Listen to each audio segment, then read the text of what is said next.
Example 4, write an inequality to represent the following graphs. So now you're given the graph and you're gonna do the opposite of what we were doing and you're gonna find the inequality that matches that. The first thing I wanna point out in A is because it's a dash line, I know that it's a less than or greater than symbol.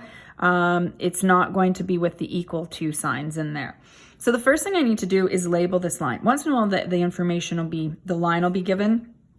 It's not here, but with y equals mx plus b, using that strategy, we can look up the y-intercept clearly and see that that's 1. So my y-intercept is 1, and I can count for my slope. So if I pick any point like the y-intercept, and I count up to right 1, and I get another point right there. So I have a slope of 2.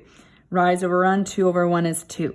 So my equation would be this. But that would be if this was just a normal line and no shading. So now we have to test a point to see what sign would go in there. I always test a point that is true. So always test a point, and let's say that is shaded then.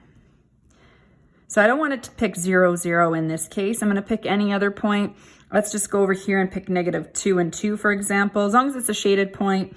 Okay, so I'm going to choose -2 and 2 to test.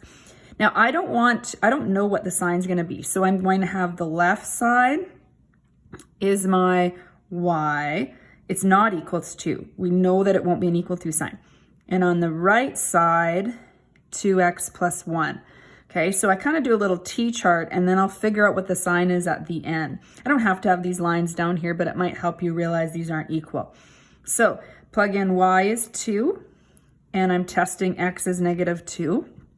And we get 2, and here we get -4 plus 1. So we get 2 and -3.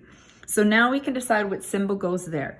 2 is larger than -3, so we put in the greater than symbol. So therefore, y is greater than 2x plus 1. So you want to make sure you show that you're testing a point to determine that.